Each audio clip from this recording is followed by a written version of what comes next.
How much time do you actually invest in rest after a tough practice or a competition? I'd say approximately 80 to 90% of my clients neglect one main topic in their daily routine as an athlete. And it's not their reps, it's not their training, it's not that they wouldn't participate in competitions. No, it's the recovery. I remember once upon a time working together with an ice hockey player. He was a 15-year-old chap and working really hard on his skills as a goalie. But when we came to have a look at his weekly plan, we realized very quickly that he didn't have enough time for recovery. And he told me beforehand already that he wouldn't get enough sleep. So our task was then to rebalance his weekly plan so that he would get enough practice time, enough time for school at that time for him, and also enough time to recover from his exhausting trainings and also, of course, time at school. And in today's video, I would like to share with you some very concrete tips what you can do to recover faster after an exhausting training or competition, and at the same time improve your performance over the long run. So watch this video till the end if you want to learn some tips how you can recharge your batteries quicker after an exhausting day. My name is Steven and I help athletes become mentally strong and successful. In case you like the content, hit the like button, subscribe to my channel if you want to get to know more about mental strength and mental health, especially for athletes. So what I highly recommend after a long day, long training session or an exhausting competition is take a cold shower or an ice bath. That's even better. And even if you do it just for a couple of minutes, you can, what I do, for example, after a training session, exhausting one or a match, I shower with cold water for a couple of minutes, and then I switch to a warmer temperature, take a normal shower, and that's it. And I feel much, much better afterwards. And I know exactly this accelerates the time of recovery, and also it has a positive impact on my muscles. So the next day I usually don't have any sore muscles, which is great, especially in my age. And but it's the same for you if you're a youngster. I mean, you should try it out and then see what you feel like the day after. Or even when you maybe have, let's say, like I used to have maybe several matches per day, and you take a shower after the first match or in a break. Do this, take a cold shower, and just for a few minutes, and then you're gonna feel like completely refreshed after the shower and ready for the second match or for the second half or whatever comes next. It also has a positive impact on the level of lactate that your body produces. So and that's exactly why you don't have any or hardly any sore muscles the next day. Another important topic, if you want to recharge your batteries faster after a training session or a tough competition, is the way you eat and nutrition. So it's said to be ideal that we eat, let's say, within 30 to 60 minutes after our last competition, match, whatever, some healthy food.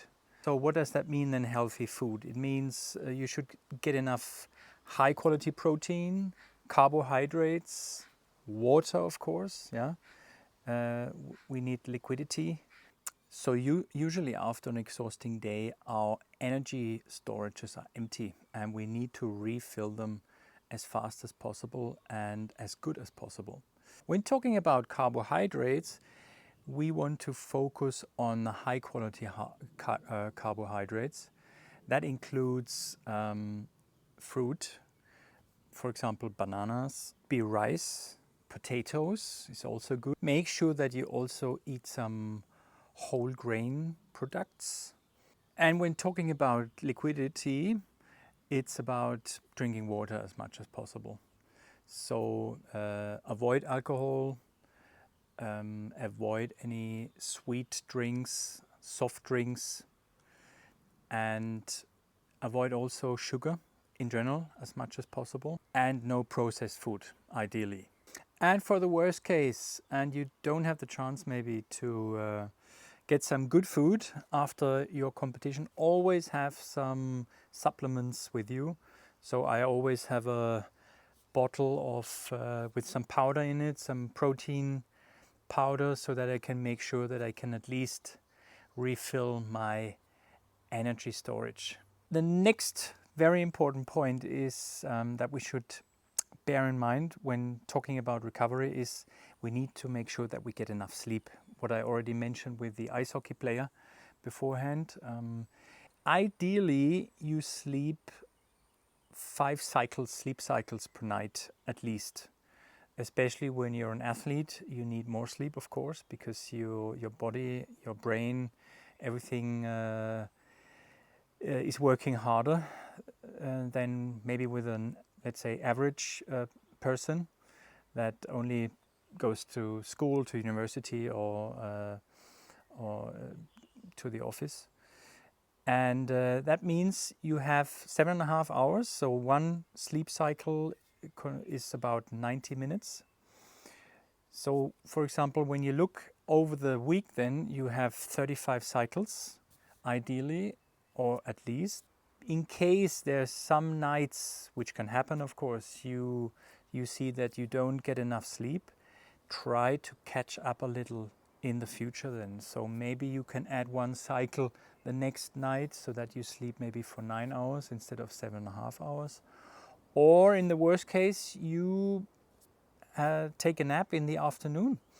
You could sleep either for one cycle, so 90 minutes, set your alarm ideally, so you can catch up a little sleep, or you just do a power nap, which should not be longer than roughly about 25 minutes. Also set an alarm on that. Otherwise, it could be you wake up a little later, maybe after 40 minutes, and you will feel wasted. And that's what we definitely want to avoid. We want that you feel refreshed after the power nap or after the, let's say, 90-minute sleep in the afternoon.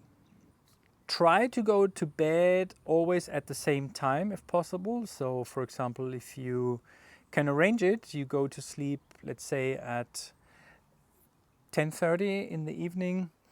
You set the alarm for 6 o'clock. So you have your 5 cycles. Or maybe even you sleep one cycle longer, you can set the alarm for 7:30. And you can do the same, of course, accordingly when you go to bed later. Just add it up. The cycles, ideally 5 cycles per night or 35 cycles per week. That's super important for us. Another thing I would like to highlight when talking about recovery, and I hope you do this already, but that's the stretching or some exercises right after training or at the end of the day or after the competition, of course. Even if you do it just for 10 minutes, 15 minutes, that's great.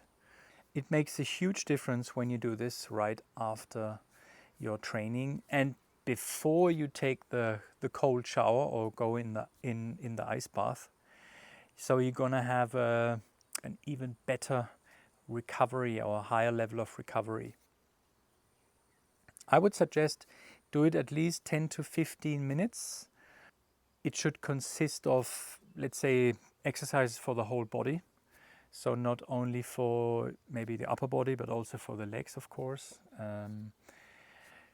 Maybe it's a mix even of some kind of, let's say, stretching, yoga exercises, even a little bit of mobilization. I made some very good experiences with that, to be honest. So I even did just a few push-ups, for example, after a tough match, but the next day I felt great again. So no sore muscles. I was in very good shape again, and that's something you should definitely have an eye on. And if you haven't done it so far, you should definitely do it from now on. And if you would like to find out a bit more about also how you can add yoga, mobilization, and some good exercises into your daily routine, why don't you check out my video about good habits in the morning? You can see it here in the top. There's the link. Check it out and have a look what you can do in the morning to make sure that you have a great start into the day.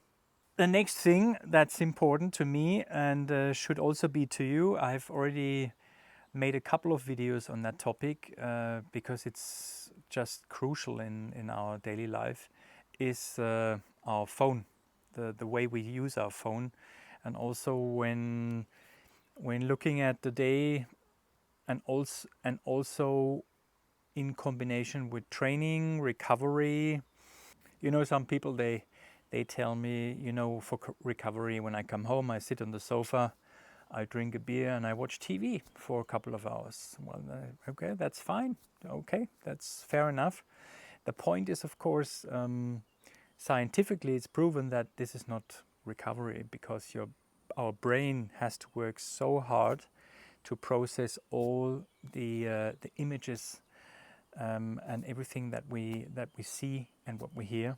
So to digest this takes even more energy, and it doesn't really have a positive impact on our recovery speed.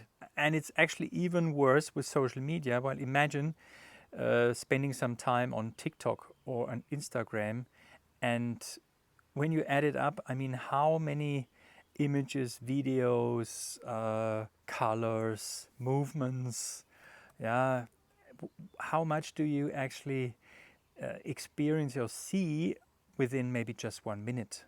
And when you add it up to maybe 30 minutes or 1 hour on the phone, it's an incredible number.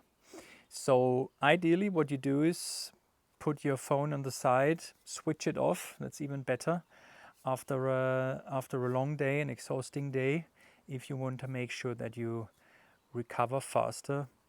Less is more on that, especially also before going to bed.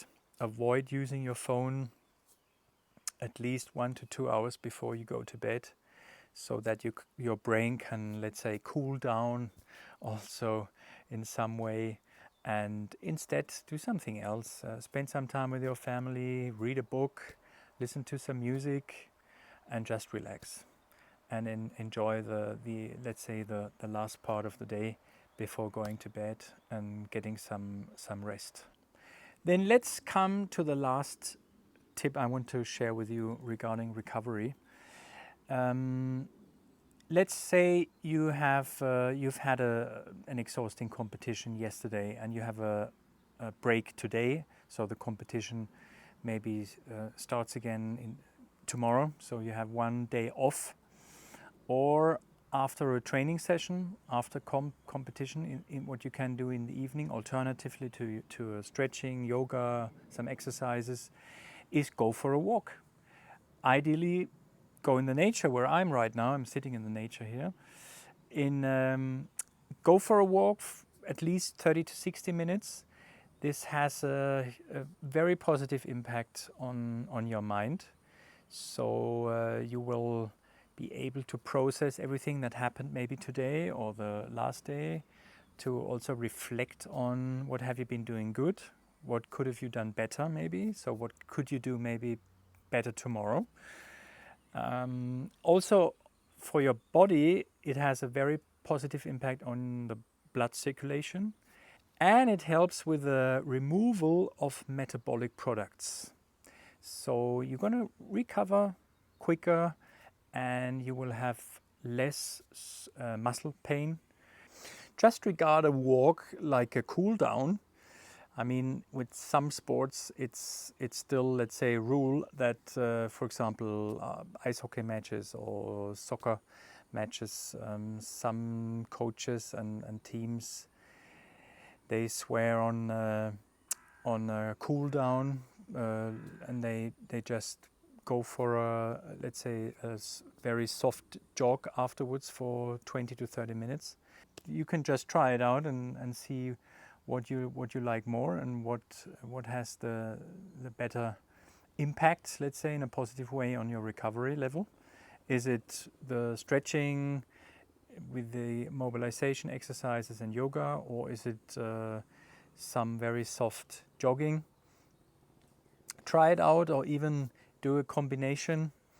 I'm sure that with these tips you'll be able to recover much quicker, and the next day you will definitely benefit because you will feel much fresher and will be able to perform on a higher level. So that's it for today. I hope you liked the content. If you did so, hit the like button, share with whoever could benefit from the content, and subscribe to my channel if you haven't done so far. Would be great to see you in one of my next videos again, and see you soon. Bye.